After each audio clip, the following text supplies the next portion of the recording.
ஏதோ ஒரு காரணத்தினால் சிலருக்கு தவறுதலாக மறந்து போயிருக்கலாம். அவ்வாறு இல்லையெனில் அல்லது அந்த நபர் நோய்வாய்ப்பட்டிருந்திருக்கலாம் அல்லது அந்த நபர் வெளிநாட்டு பயணம் ஒன்றில் ஈடுபட்டிருக்கலாம். இவை திட்டமிட்டு செய்பவை அல்ல.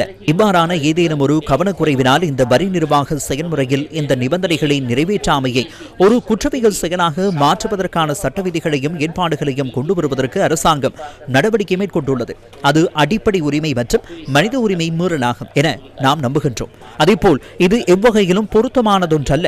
உண்மையில் இந்த வரி அறவிடும் ஆர்வம் எந்தளவு முன்னெடுத்து செல்லப்பட்டுள்ளது என்றால் சிறையில் அடைப்போம் என்ற அச்சுறுத்தலின் மூலமே வரி வசூலிக்கும் கொள்கையை செயற்படுத்த முயல்கின்றார்கள். அந்த அளவு செயற்படுத்தும் ஒரு நடவடிக்கைக்கு எம்மால் உடன்பட முடியாது என நாம் நினைக்கின்றோம்.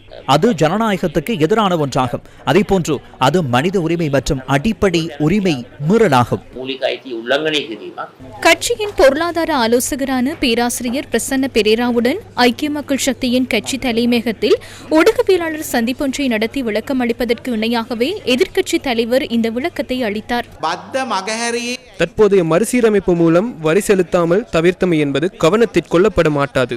இந்த திருத்தத்தின் மூலம் உங்களுக்கு எதிராக குற்றவியல் சட்டத்தின் கீழ் வழக்கு தொடராமல் இருப்பதற்கு அல்லது வழக்கு தொடர்வதை தவிர்ப்பதற்கான ஒரே ஒரு வழிமுறையாக எழுத்துப்பூர்வ அறிவித்தலுக்கு பின்னர் நீங்கள் வரி செயல்முறைக்கு இணங்குகின்றீர்களா இல்லையா என்பது மாத்திரமே. அத்தகைய உள்நாட்டு இறைவரி திணைக்களத்தினால் உங்களுக்கு ஒரு குறிப்பு அல்லது ஆவணம் வழங்கப்படும். 30 நாட்களுக்குள் நீங்கள் இணக்கம் தெரிவிக்க வேண்டும். அவ்வாறு செய்யாவிட்டால் குற்றவியல் நடைமுறை சட்டத்தின் கீழ் உங்களை தண்டிப்பதற்காக நீதவான் நீதிமன்றத்திற்கு அழைத்து செல்வதற்கான அதிகாரம் உள்நாட்டு இறைவரி திணைக்களத்தின் ஆணையாளர் உள்ளிட்ட ஆணையாளர்களுக்கு கிடைக்கின்றது.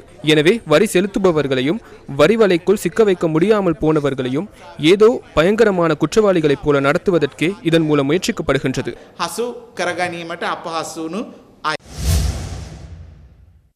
ஐக்கிய மக்கள் சக்தியின் பொருளாதார ஆலோசகர் பேராசிரியர் பிரசன்ன பெரேரா அவ்வாறு ஊடகவியலாளர் சந்திப்பொன்றை நடத்தி கருத்துக்களை வெளியிட்ட நிலையில் பாராளுமன்ற உறுப்பினர் கலாநிதி ஹர்ஷடி சில்வா தனது அமெரிக்க பயணத்தின் போது மேலும் சில முக்கிய கலந்துரையாடல்களில் பங்கேற்றார். கலாநிதி ஹர்ஷடி சில்வா வாஷிங்டனில் உள்ள அமெரிக்க காங்கிரசின் வரவு செலவு திட்ட அலுவலகத்தில் அதன் சிரேஷ்ட அதிகாரிகளை சந்தித்து கலந்துரையாடினார். அவர்கள் இலங்கை பாராளுமன்றத்திற்கு ஒரு வார கால விஜயம் ஒன்றை மேற்கொள்வது தொடர்பான விடயங்கள் குறித்தே இதன்போது ஆராயப்பட்டுள்ளது. அமெரிக்க காங்கிரசுடன் தொடர்புகளை பேணுவது மற்றும் தாமதமடைந்துள்ள பாராளுமன்ற வரவு செலவு திட்ட அலுவலகத்தை நிறுவுவது குறித்தும் இதன்போது கருத்துக்கள் பரிமாறப்பட்டன.